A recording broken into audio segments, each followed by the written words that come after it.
rolls on in the next couple of minutes, which is perfect, which is great.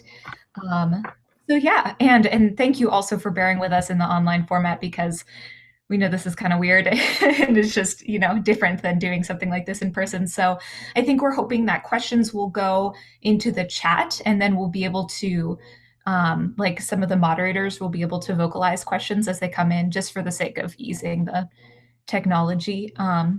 But yeah, so without further ado, let me introduce our speaker today. So Chris, as you've seen, she is from George Mason University. She has a PhD in special education.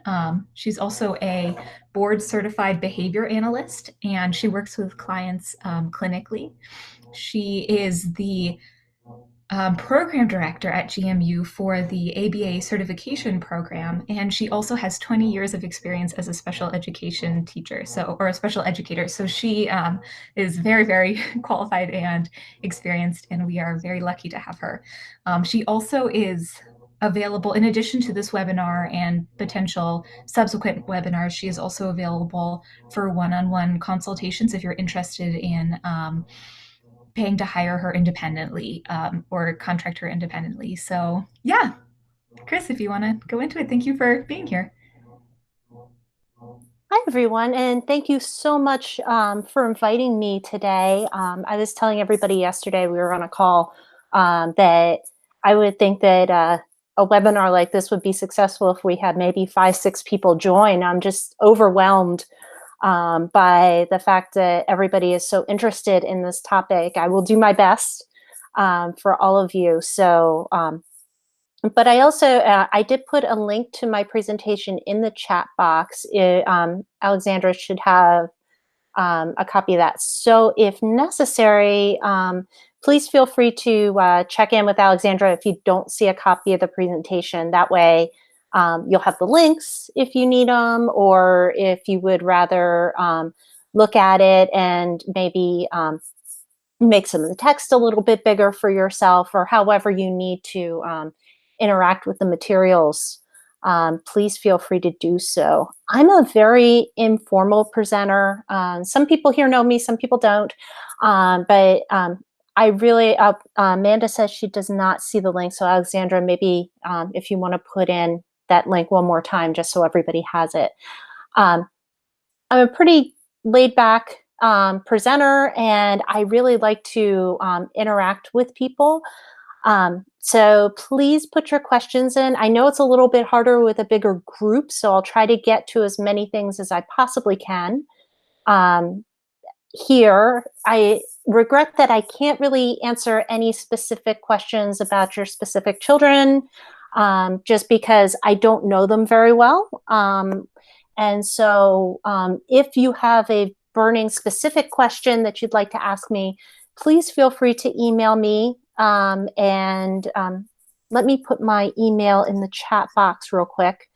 And I'm happy to set up a one-on-one conversation with you.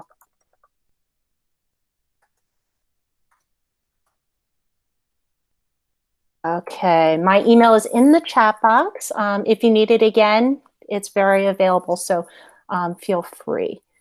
All right, hopefully everybody's ready for the presentation. And I also wanted to thank you all for those of you who did fill out the survey. That was really helpful because I used that to create the presentation.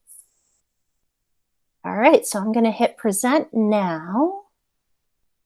And I'm going to present my entire screen so you'll know all about me here. And this may look weird for a second until I switch tabs. So. All right, and some people have logged in. Fantastic, I'm so glad to see that. And again, I won't really be able to see too much. Oops, I didn't want to do that. As far as questions or concerns or anything, but please do feel free to jump in, and Alexandra and the rest of the group will help to moderate that. So here we go. All right, so today I'm presenting on structuring your day during social distancing. And I want to really kind of give you information. Oh, I didn't mean to do that either. Let's see, I was trying to get rid of the full screen. So let me put that back on again. And I want to make sure that what I'm giving you today is really small, practical ideas with maximum impact. I don't want to try to give you everything you could possibly be able to do within a day, because I know that, this, if you're like me, COVID has really kind of thrown you a little bit for a loop. You're probably struggling with the structure yourself, and your kids are struggling too. So, really want to give you some small ideas to help you through your day. I also want to make sure that you all know that this presentation is being recorded, so it will be available to you should you want to have it later on. And some questions that people have been putting in the chat box. A lot of people are from Virginia. I know there's some people from Mississippi. I saw one person from Delaware. So if you can put in the chat box, I may not be able to see it all, but I will see it by the end, kind of where you all are from, where you're coming from, the ages of your children. If you have any small questions, you can put those in as you go along. Or if you just want to unmute yourself and interrupt, that's fine too. All right, so I like to start with some small assumptions. I keep saying small, I should probably stop saying that. You can count how many times I say that, right? I'm coming from the assumption that right now we are all kind of in triage mode. We're trying to get things done as best we can. And that I always come from the Brene Brown idea that we are always doing the best that we can. So any suggestions that I'm giving you really are to help you, do the best you can. And also, I think it's really important right now that there's a lot of things that aren't necessarily going to be able to happen. It's not going to look like our normal days. None of our days look normal. So, and I think perfection is kind of overrated. And I really like the idea that good enough is good enough. So, if you're keeping the peace and these things help you keep the peace, then I feel like I've done what I've come here to do.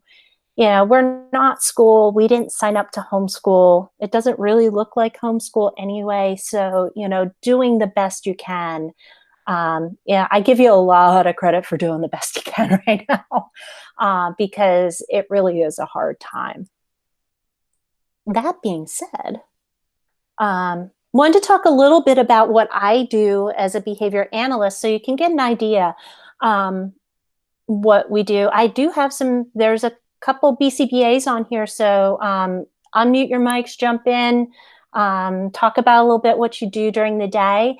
I know that a lot of people think about ABA, like you have to have autism to get ABA services. And I really want to break the myth of that's really not true, that we serve all kinds of populations.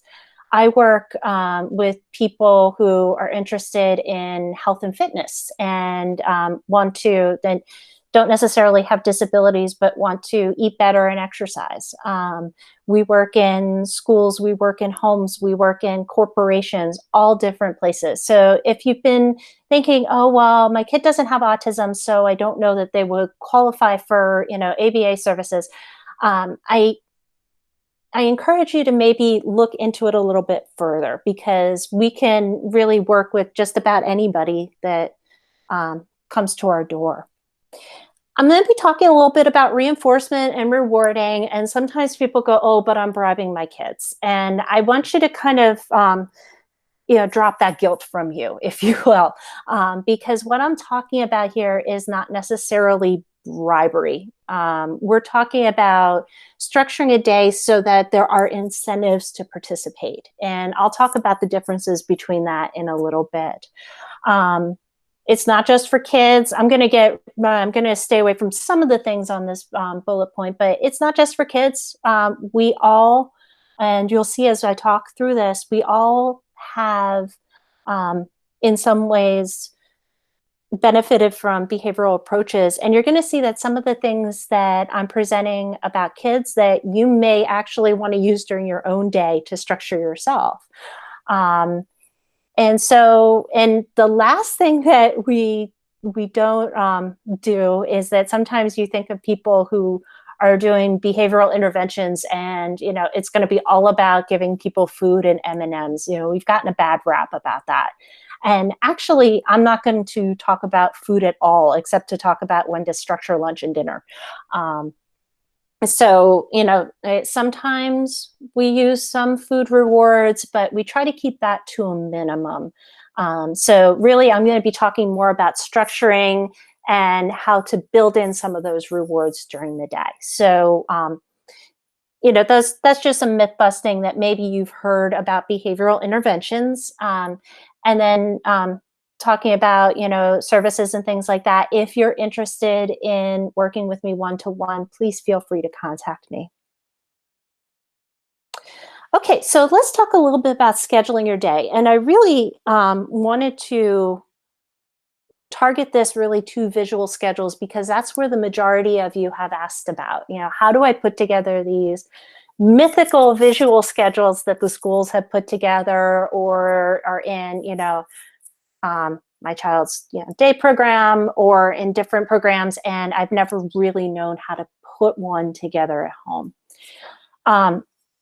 There is no one specific right way to do a visual schedule. You'll really have to tailor that to your individual child. Each of your children come to this with really great skills and talents and abilities and challenges, and you'll have to tweak it a little bit to make it work for you. So if you try something and it doesn't work on the first pass, don't necessarily give up. You can always tweak it to make it work for you. Schedules they come in many forms, but the big thing that they do is they kind of provide some structure and predictability to your day. So, they kind of tell you what's going to happen now, what happened before, what's going to happen next. And I think we all use these things to some extent. I know that I live by my to-do list. If I haven't written it down, it doesn't get done. My calendar is just so important to me, because if it's not on my calendar, I'm not there. So what the visual does is that it provides that scaffolding that shows you, what's going on, what happens next, how long do I have to sit through this, these types of things. And I think we all need that structure. We all need that predictability ourselves. If you've ever sat in a meeting and you're going, oh my gosh, this meeting has gone on forever, when will it end? You understand structure and predictability. So that's really what this is all about. It's kind of like setting up your day and putting together a visual in there. And I will talk about what should go into a visual schedule and how to structure your day in just a minute. There's a few absolute shoulds for visual schedules and lists of any type. And one of the big ones is that it should be manipulable. And what do I mean about manipulable? I mean that you can cross it off, when you're finished. You can, move that lever over to done. You can take that icon and put it into the done pile. However it's put together, it really should be able to be put together and you're able to cross off something. I don't know if any of you all do this, but I do, where you put things you've already done on your to-do list just so you can cross them off. I do that all the time. And so that's something that there's a sense of satisfaction and reinforcement that comes from, being able to say, hey, I did all this stuff. So that's very, very important. And the other thing is that it should be flexible. Sometimes I'll see visual schedules that are laminated and it says the same thing every single day. And to me, that sets you kind of up for a little bit of failure, because the day that you can't follow that schedule to the T is the day that things are just not going to go well. And I saw this once. I do a lot of examples, and I do change some details to protect the privacy of clients and former clients. So, most of my examples are going to be an amalgam of maybe 2 or 3 people. But I do remember going into a school where I was working with some clients, and they had visual schedules. And actually, the way that they did them was that they had magnets that went on a file cabinet, but they never changed them. And they were the exact same thing every single day. And so I did a little experiment, and I switched 2 of the magnets over, and predictably what happened is that it did not go over well. There were a few meltdowns that happened because that's not the order in which things are supposed to be. And you see that, you see that with kids with autism, but you also see that with other kids too. Hey, that's not right. That's not the order it's supposed to be in. So it's important to build in a little bit of flexibility every day. So I like to think of structure kind of as a scaffold. I think I've used that term before, that it's a kind of a beginning of a structure in which things can be manipulated. So it's important to have consistency throughout the day, and have a consistent schedule throughout the day, but it's also important to put some variety in there. And sometimes I'll say that it's kind of like the 3 bears rule, not too much, not too little, just right. And how do you know what's not too much? How do you know what's not too little? How do you know what's just right? That's going to depend upon your own particular situation, but I will be giving some general tips throughout here. But yeah, you want to have some predictability, but you also want to have some variety as well. And we'll also talk a lot about how choice making comes in to this, and how to promote some choice within this process. Again, I can't see any questions or anything, so if something's burning and you want to unmute your mic and talk about it, that's totally fine by me. Okay, so this type of schedule is probably what you're used to seeing if you've seen one at school. And kind of want to show you, hopefully you can see my pointer here, some things about the schedule that make it good. So first of all, you have a plan on this side, and notice that it goes from top to bottom. I really recommend that if you're going to do a schedule, that you either do it from top to bottom, or you're going to see some things from left to right, just because that's the way that we usually work as a culture. Our literacy is top to bottom, left to right. So it's really important that you kind of follow those types of conventions. Notice that there are, and if you look at these little dots here, that's where the Velcro is. Now, some of you may have access to Velcro, some of you may not, but something similar to that may help. So this is manipulatable. I can't say it, manipulable. So what you can do is that if you want to do bubbles first, you can put bubbles on the plan. You don't have to rewrite an entire schedule just to manipulate them. The other thing that I really like about this, and I'll talk about this a little bit later, is that the way that they have this set up, it really is, if you look here, work, and then like work and reward. So clean up, then iPad, do your book, and then I'm assuming that coloring is a type of reward. It may not be. It may be for some people and not for others. But if you look at it, it really does look like it's set up that there are rewards built in.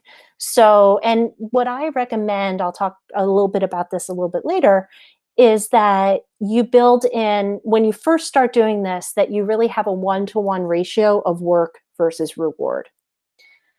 Because the more that you can put those reward times in, the more motivated your child will be to complete the schedule. And so I would do maybe work first, then the next one is a reward, then a work, and then a reward. And we'll talk about how long those things should be in just a little bit.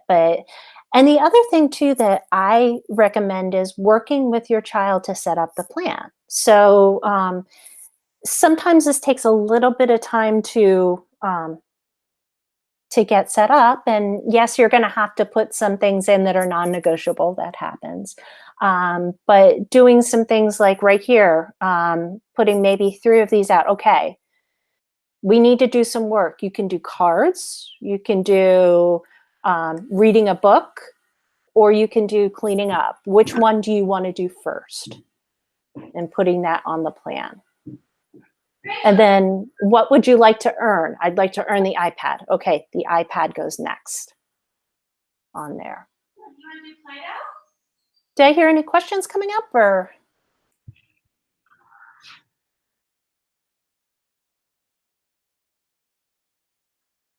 Nope, not yet. Okay. All right. So important things, giving some choices and working together to set up that plan together is very helpful. So it's better to do that than try to set it up while your child's asleep and then wake up and like, okay, here's the schedule. Because no matter the age, you will get some pushback with that. This is another type of schedule that is sometimes used. It's sometimes used with individuals with deaf blindness, but it's also good for individuals that may not read pictures or icons as well. They may be more concrete in nature. And this is called a calendar system. And I'll be honest with you, I don't know what all these things are in this box, but the boxes, but I can tell you how it works.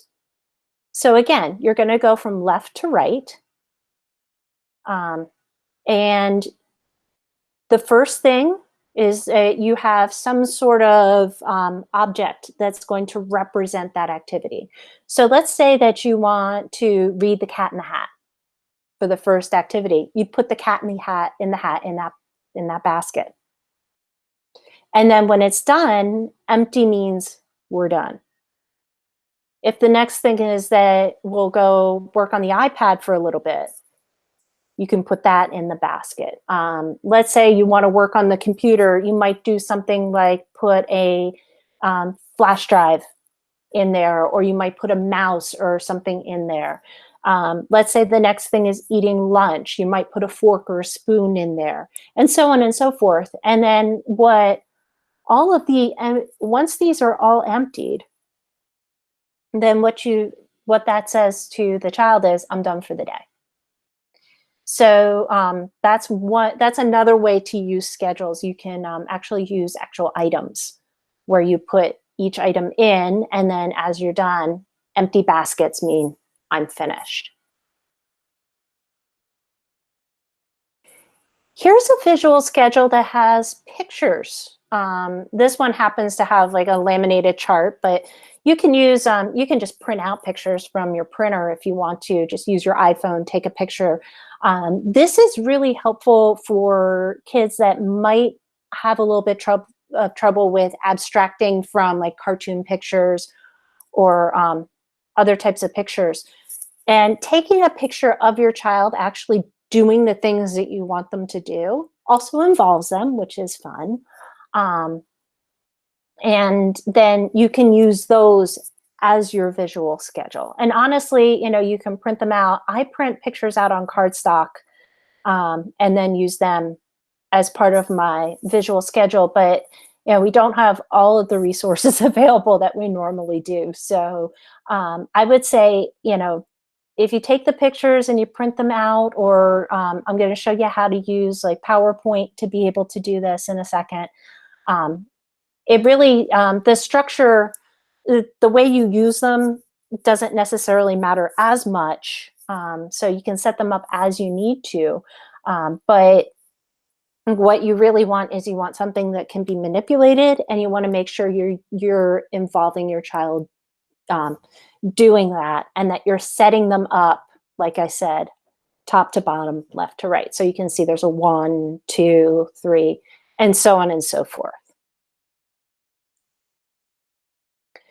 And then the most simple visual schedule that there is just a written to-do list, or a task list, or something on your phone. And for your children who may be able to read or may be able to put together a to-do list, that might be all they need. You put it on a whiteboard, or you put it on a piece of paper, or I like Google Tasks personally. That you can cross them off as you do them. That may be enough. So you can really, the way you structure them is really based on the individual child. Would they work better with a cartoon picture? Would they work better with a picture of themselves? Do they need the concrete item to kind of manipulate? You can do, oh, pardon me, that was my sister. You know, the things that you're doing during the day, it just depends on the child. So some children do better with concrete items. Some people can just do a to-do list. It really is going to depend on what level your child is at. And I know you know your children best. So I'm sure you'll be able to find which one works best for you. And if one doesn't work, try another one. And if that doesn't work, try another one. It's totally fine to be able to try different things across time. All right, so some pointers. The first thing is that keep your schedules simple. So if you've ever looked at a massive to-do list and just been like, I can't do this. Your children might feel the same way. So I think it's really important to keep things as simple as possible. And we'll talk a little bit about how many things should be in a visual schedule. How much should I schedule my day? How much should I disclose to my child at once in a couple of minutes? But really, this doesn't have to be overly dramatic. It doesn't need to have lots of flowers. The simpler, the better.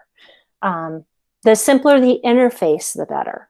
If you go back to this one here, you notice that, there's not a lot of background on here. There's not a lot of, flowery stuff on here.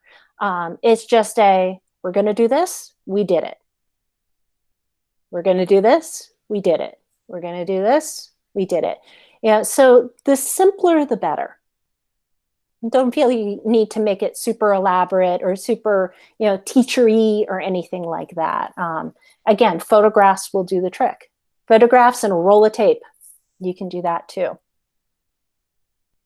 It really is important that you work with your children to do the schedule with you. Now, you might think, okay, my child's 3 years old. How do I do that, right?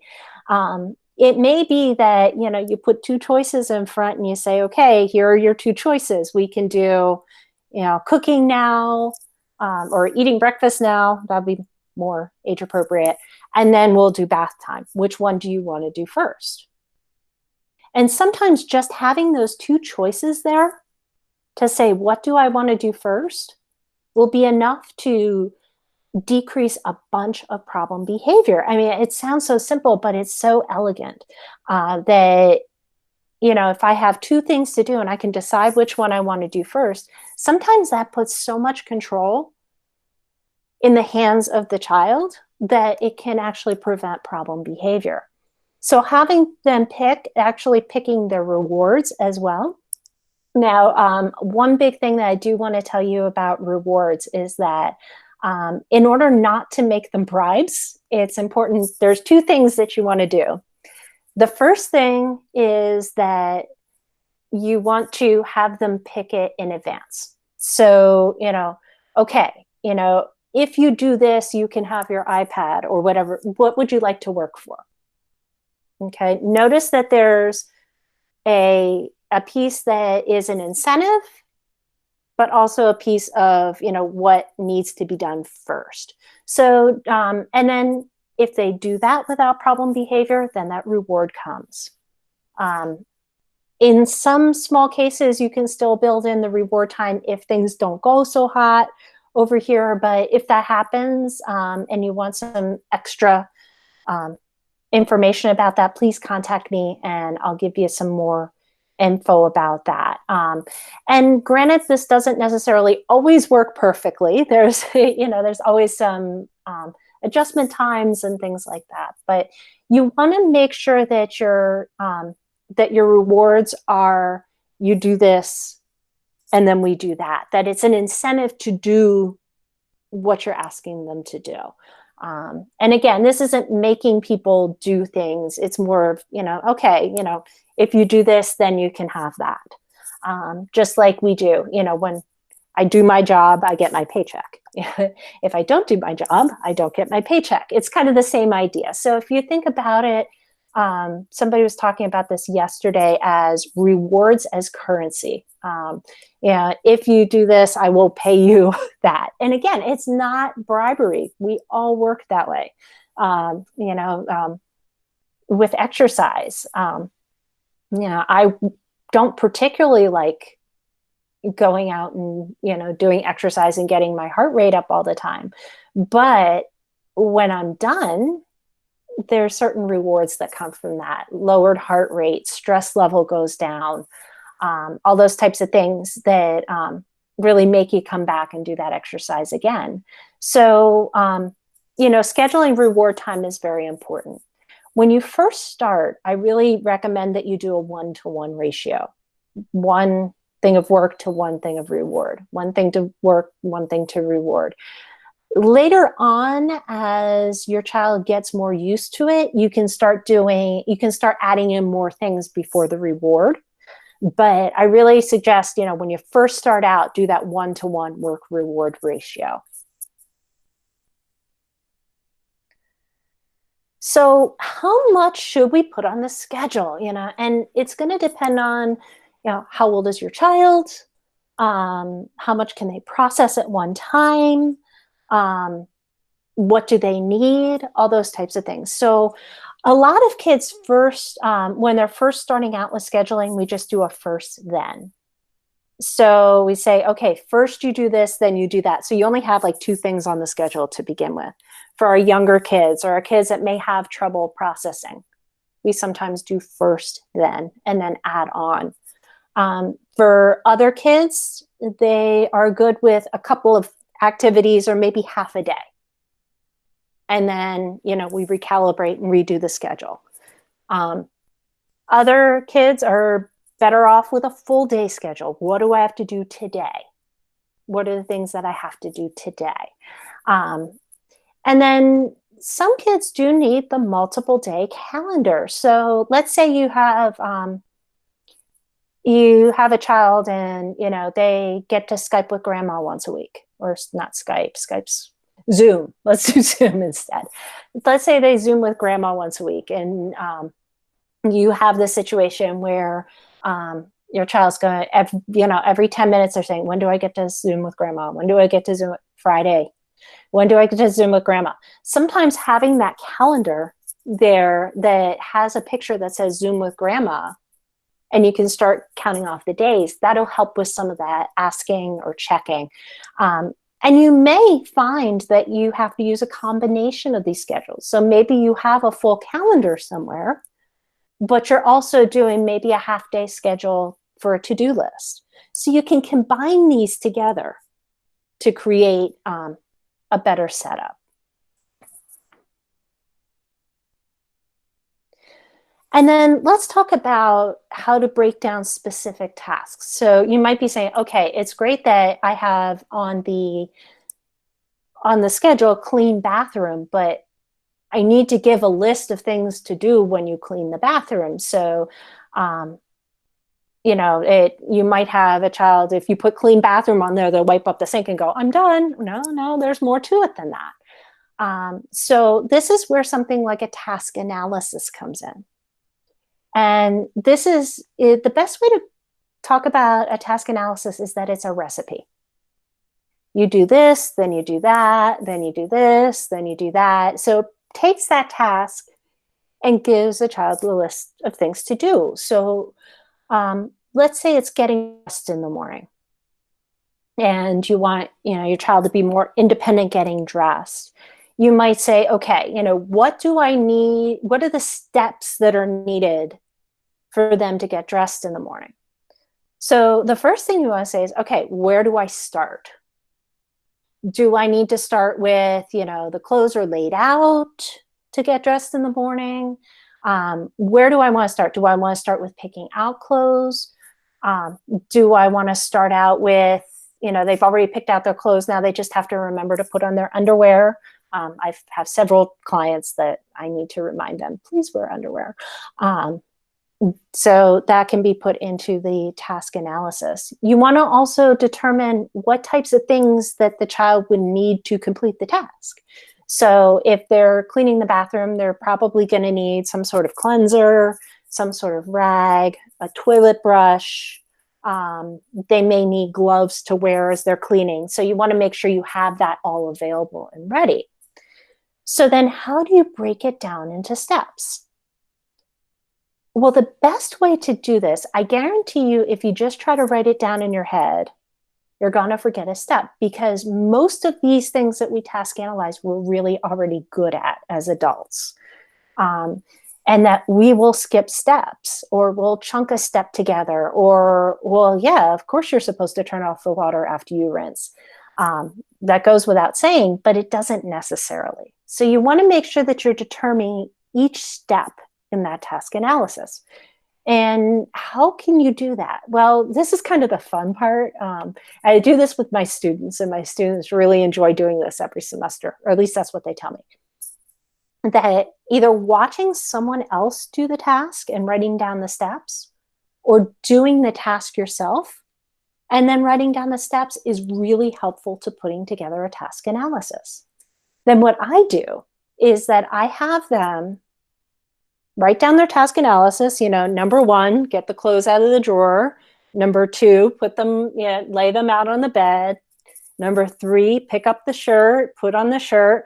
And I do it exactly as they've written it. And typically they miss a piece somewhere, and have me banging into a door or sitting on a floor, or they'll have me, pick up a rag and they'll forget to tell me to put the rag back down. So I'll keep holding on to the rag and they're like, no, you have to put it down. So I would say, figure out the steps of the task and then have somebody do it exactly the way that you have decided to put it together.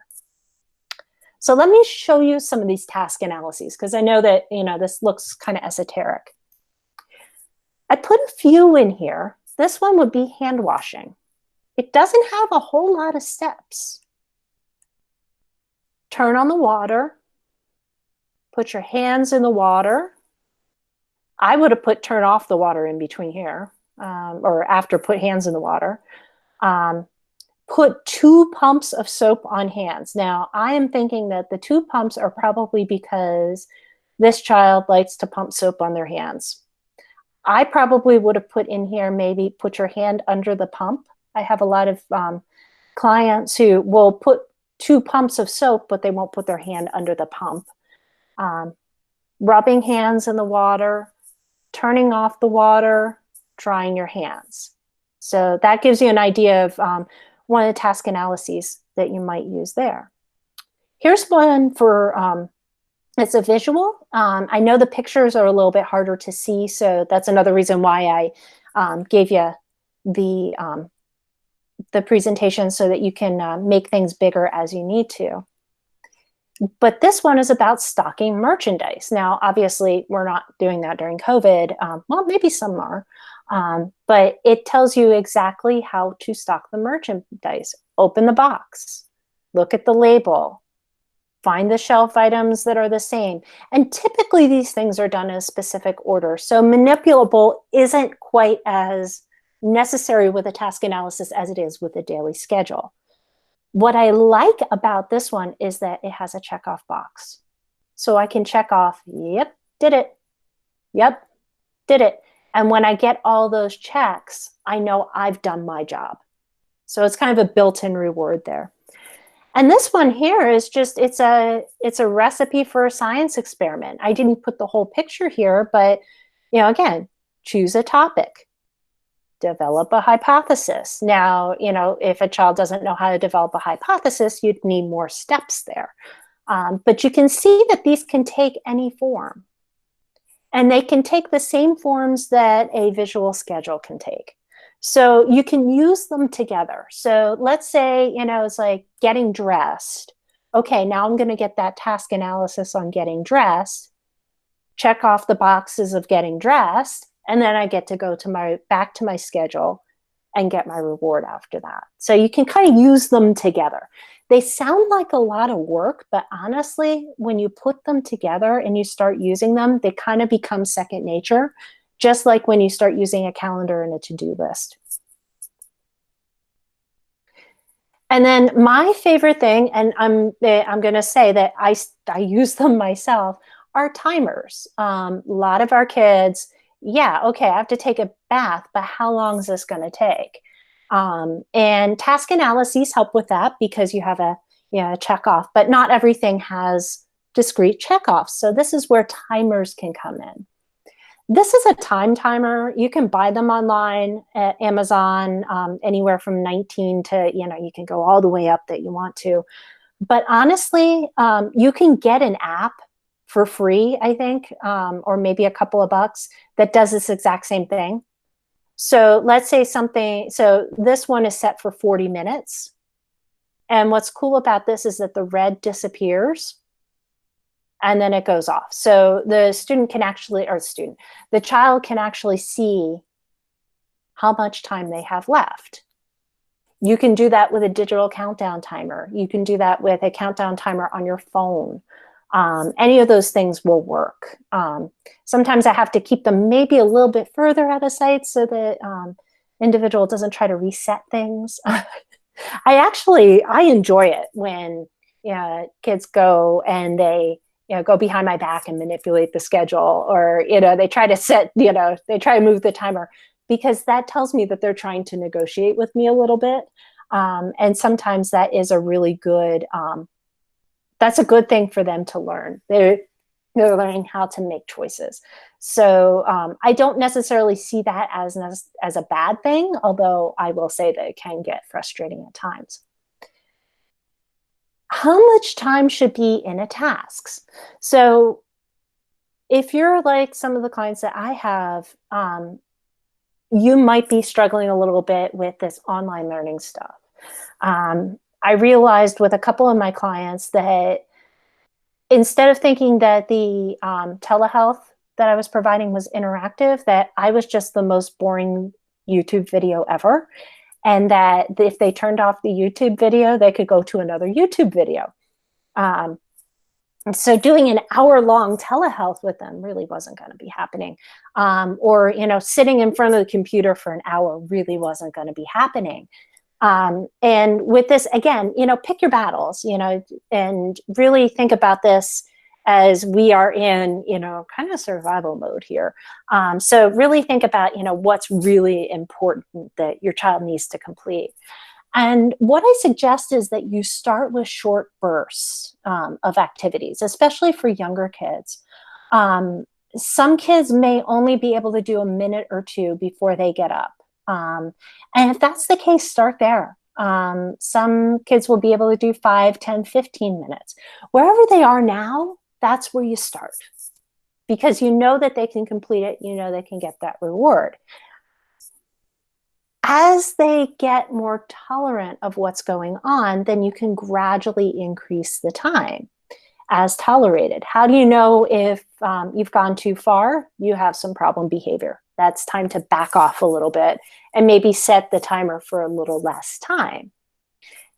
Rewarding cooperation is very, very important. Again, you want to make sure that you're doing that 1-to-1 ratio. 5 minutes of work, 5 minutes of play. And 1 minute of work, maybe you got to start with 5 minutes of play in order to get that 1 minute of work. Be gentle on yourself with your child. That's okay. It's okay to start there. And sometimes I'll talk about this in again, health and fitness terms, if I said to you, I signed you up for the New York City Marathon and it's next week and you're going to want to run, 26.2 miles. And you're like, I barely walk around the block.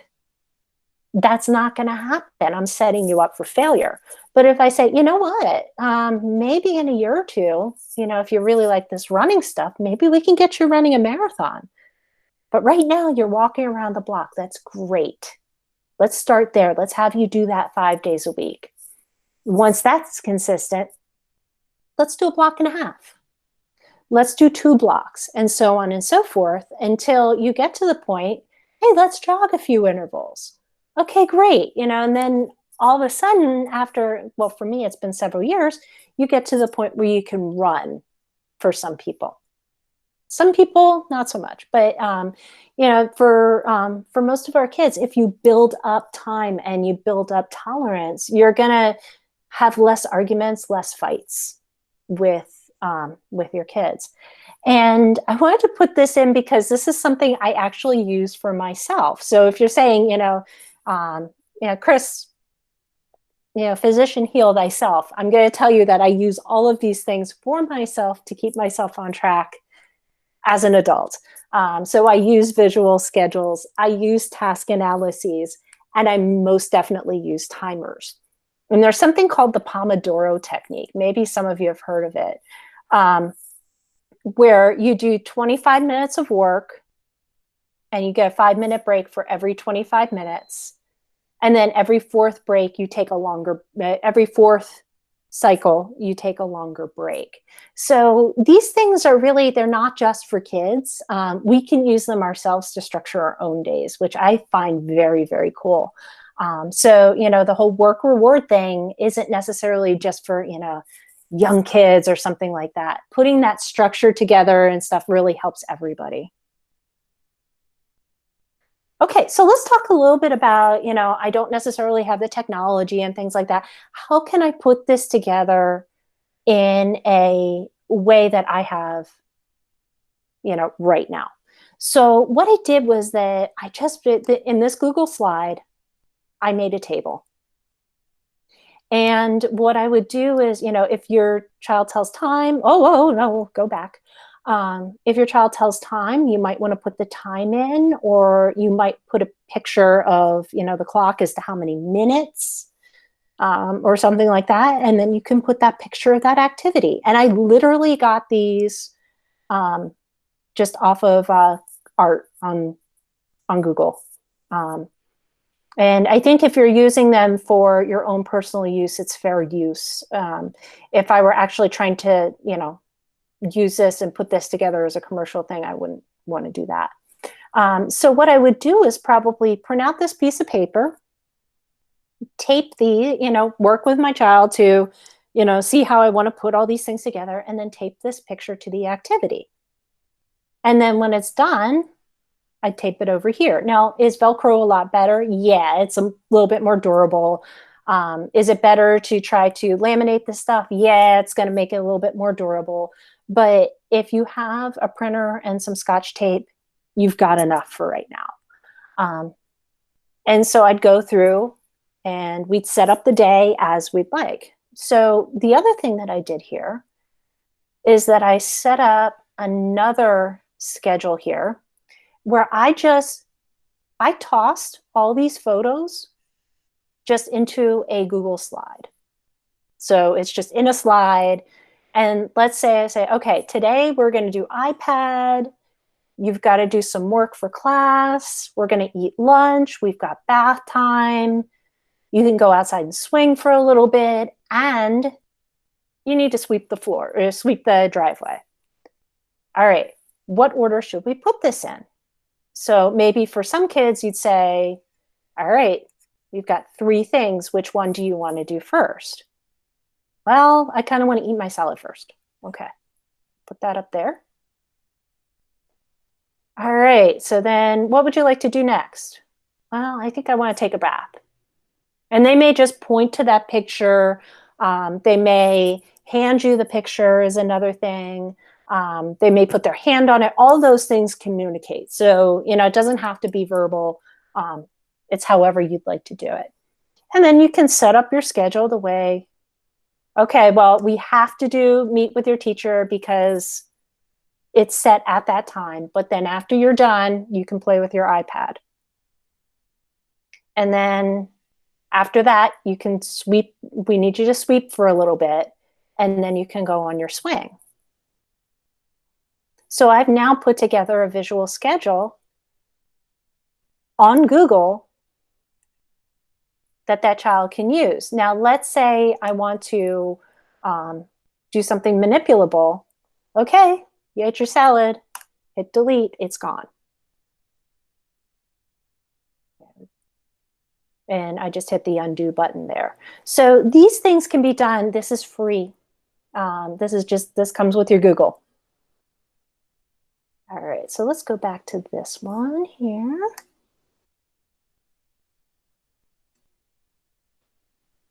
Okay, here we go. Let's say you want to make icons. I do not necessarily recommend you go out and buy Boardmaker, which is the big commercial thing that everybody uses, mostly because it is massively expensive and it has a huge learning curve. I actually prefer this. It's called LessonPix. So if you just Google LessonPix, for $36 a year, they have templates for visual schedules that you can print out and use. They have pictures that you can use that are just as good, if not better, than Boardmaker. And again, these aren't necessarily, I'm not endorsing commercial products. I don't get a kickback from them or anything like that. This is just what I use. So this is pretty manipulable. For $36. You can make all kinds of stuff. There's a sharing center where, they have task analyses, all kinds of stuff. So just something for you if you want to use it.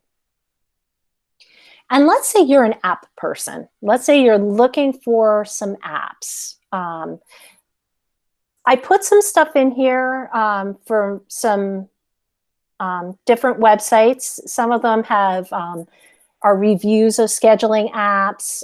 Some of them are apps that people are selling. I wouldn't say there are any free visual scheduling apps, unfortunately. All of them were somewhere between $5 and $15 for an app. I wish if I could find a free one, I'll definitely share it. If you have a free one that you use, please share that. But these are some that you can look at and maybe see if they meet your needs, if that's something that you want to use. Oh, and Chris, we also just had a question about these types of materials. Sure. Yeah, so people are wondering if you have any suggestions for parents who might not have access to Google or PowerPoint, or perhaps don't have the ability to create those types of things on their own. Okay, so if you don't have access to it, well, Google, if you're on the Hangout right now, you probably have access to Google Drive because it's just in the free suite. But hi, sorry, I had asked that question in the chat. So I'm talking more for the students that I teach, their parents. I was talking more for them. Yeah. Yeah. Okay. Gotcha. That's a great question. A lot of this stuff could really be done if they have a smartphone. If they have a smartphone and access to email and a piece of paper, they can take pictures, or you could use magazine pictures. Would be another thing that if they have access to magazines, that would be something that you can do. So really all you would need is access to some sort of picture and some paper. And even, for some, if there's somebody who is able to draw, they could draw this stuff out. But I think at minimum, they would need the ability to take a picture. Okay, thank you. Yeah, that would be the minimum thing, unless they were going to go with this type of setup. I don't know if you can see it, where you have the different, so then you would just put something that represents that activity right in that basket there. And you could even do that with just Scotch tape. So you could put Scotch tape here make like kind of a, like a grid if you don't have access to baskets. Okay, thank you. Yep. All right, so that pretty much ends my presentation. I'm going to stop sharing my screen right now. Did I stop sharing my screen here? Hopefully. Hey, am I back? Yes. All right, awesome.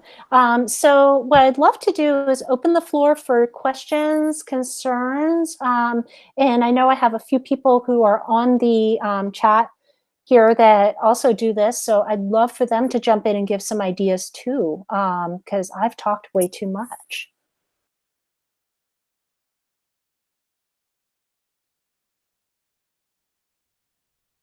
Oh, it looks like Alexandra left the meeting somehow. I guess she, yeah.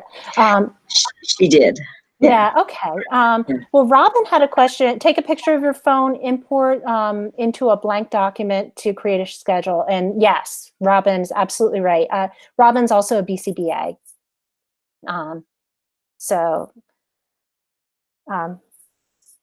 What other questions can I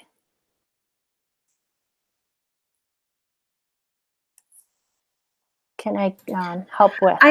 I have a question. How Sure. would you suggest, as you're getting accustomed to the schedule, dealing with any sort of outbursts? That's going to kind of depend a little bit on why the outbursts are happening. And some of this is really preventative in nature, but you kind of have to sit back a little bit and say, okay, why is the outburst happening? Is it happening because they can't have access to what they're wanting right now? Is it because you're asking them to do something that might be too hard? Is it that, they're feeling a little ignored and they kind of they don't know how to ask for, that time with you. And once you can kind of figure that out and see those patterns, some of the answers kind of come and answer themselves. So if you're saying, oh, you know what, I keep asking them to do this, but they don't know how, then I might have to, tailor my expectations a little bit differently. If it's about, I haven't had, some mommy time, you might want to schedule in and put that on the schedule. Like, okay, we're going to have some time together where we're going to swing or we're going to play a game or something like that. But it really is, I could do probably a whole seminar just on that. So if that does come up, I'm also very willing to talk that through with you one-on-one, which is also something that if you'd like to do that. Robin gave some good ideas about Velcro. And if you don't have Velcro, you can use paper clips on the edge that the pictures can slide in and out of. That is a great idea, Robin. Poking a hole through paper and using paper clips. Also, if you have access to page protectors, they make great laminators in a pinch. So that's some other things that might be able to help.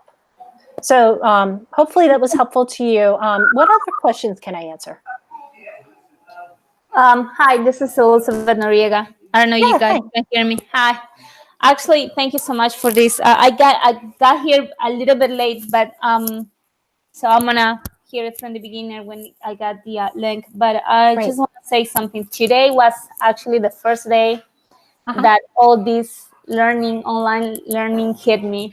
I was sitting with my daughter Janela, and she couldn't even stand a minute and a half with me. And really, I don't know, inside of me, I just like, oh my gosh, how am I gonna do this? I have to stop and go to my room and cry. Mm-hmm. Yes, yeah. And I felt like, how am I gonna do this? And thinking, maybe I'm boring to do that, but she needs to learn how to write. She needs to learn how to read. Using the learning program, which is amazing because it's helping her. But just hearing your presentation right now, that it's normal that 1 minute, then 2 minutes, we start from that, it will be helpful. So thank you so much, because I feel so much better. Oh, good. Yes, do the best you can. This is such a strange time, and it's a strange time for, our kids as well as ourselves. And, being gentle on both of you is really, really important. I'm sure you're doing a great job, and, we're all trying to figure this out. So yeah, don't feel like, oh, well, if I can't do it the way that it was in school, then, I'm sunk, and that's not true. Do the very, very best you can. And that's all anybody could ever ask of you. So yeah, yes, be gentle on yourself. Thank you. Yeah. Mary Ann's asking about stopping the nagging. I want iPad times 100. Oh, yes. I understand that so very much. Sometimes putting that iPad on the schedule will help. Now, I will say with some of these things, sometimes things get a little worse before they get better. So if you actually see a little bit of a burst of nagging, don't give up, because that actually might mean, if you remember that, maybe I'm too old, but if you remember that old Head and Shoulders commercial where they said the tingle means it's working, the increase might mean it's working. If you see a little bit of a burst, and don't give up, because that may mean that you're actually onto something, which is where people get a little worried. I must be doing it wrong because it's getting worse. Not necessarily.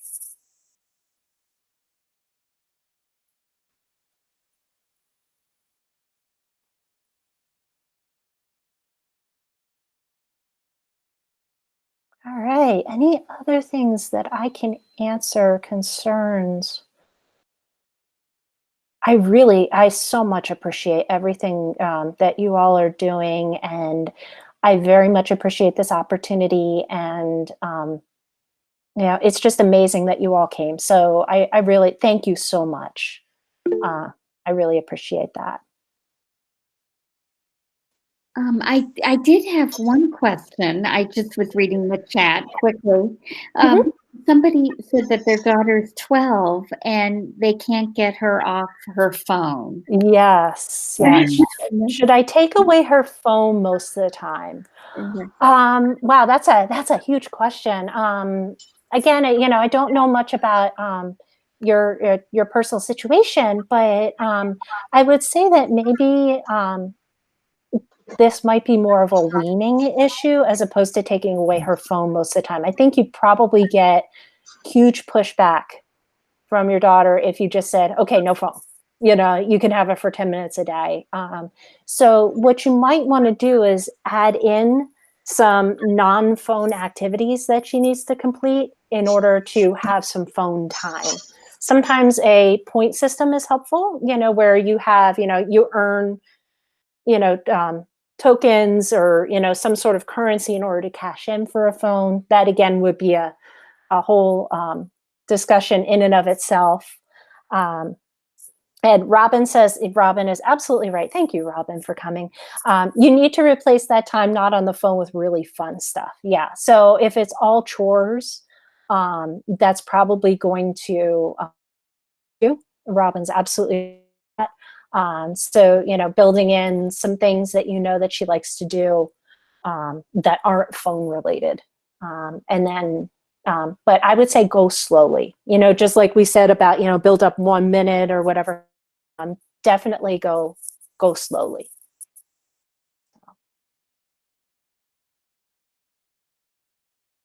Great questions. Next time I'm going to tag team with Robin. Because she's putting good stuff up there. So, Chris, when we were talking the other day, you were offering some perspective on how to approach all of the children who may be at home working, some with a disability, some without. You recall that conversation? I do. I thought maybe the members would want to hear that. Oh, great. Yes. And Justin said, can we email you with a question offline? Absolutely, you can. I'll put my in the chat box just so you have that.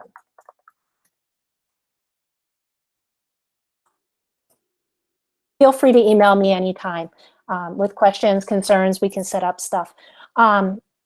we were talking about yesterday a little bit about siblings, and how do you manage siblings as well as maybe your other children, how much should they help and things like that. And I think I was talking to Mary, hopefully I'm saying that correctly, Mary, jump in if I'm not. But how much should you expect the siblings to help? And I always say, approach this very, very carefully, because sometimes we can kind of, there is some literature out there, some research that says that sometimes we expect siblings to do a little bit too much. Now, there may be some people that, some kids that really want to be helpful, and, that's great for them and it's rewarding for them. Then I would say, you know what, go for it. If that's, if you all have that type of relationship, then that's great. But I would say, make sure that you're putting in kid time for your other kids, that make sure that they are also having time with you to be kids. And I know that can be challenging, but it's really, really important that, each kid's going to have their own level of interest in helping out. And I think it's really important to honor that level of interest, if that makes sense. Robin, do you want to jump in on that? Because I know you've done a lot of work in this area.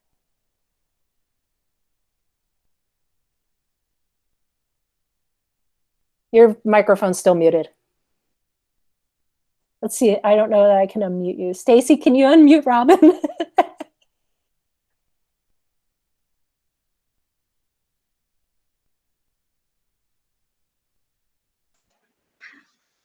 I think unmuting can only be done by the person. So there's a banner at the bottom of your screen, Robin. Yep. If you click on if you scroll to the bottom, you mouse it over, you'll see the banner.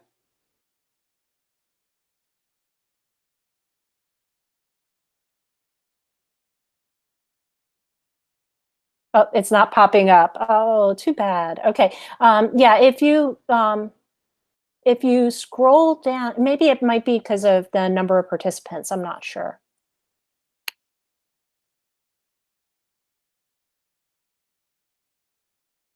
No. She said she usually still sees it, but not at this time. It almost sounds like we might be able to maybe present on that too. So some things have been coming up, it sounds like. Token systems sounds like something that people would like to learn a little bit more about. Some kind of first line intervention strategies for some things, working with families. Yeah, Anita gave a suggestion also that clicking on the main screen might help for that to show up, Robin.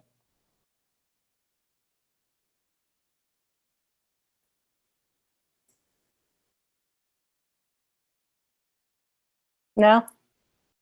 Well, too bad. But yeah, so, thank you, Cindy. Yeah, so those are some things that are coming up. We all talked about, we want to make sure that we're, giving you what you need, as opposed to me telling you what you need.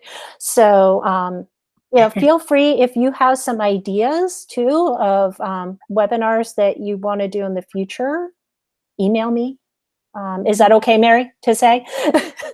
Yes, ma'am. Absolutely. I was going to say it if you didn't. Awesome. And I know that we're almost 10 minutes over time. So again, I really, really appreciate all of your time. I hope this was helpful to you. That was my goal. And please, please, please get in touch with me if you have any questions, concerns, or I can help you further. Thank you very much, Chris. We very much appreciate it. Yes. Ingrid is asking, can we save the presentation? It is recorded, and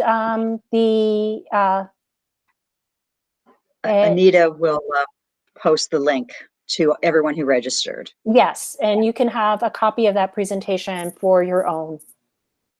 That too. Okay. Yes, and it sounds like siblings is another thing that you'd like to hear more about. So thank you so much. I'm going to stop talking. Would you also All right. get Well, a copy of your PowerPoint too?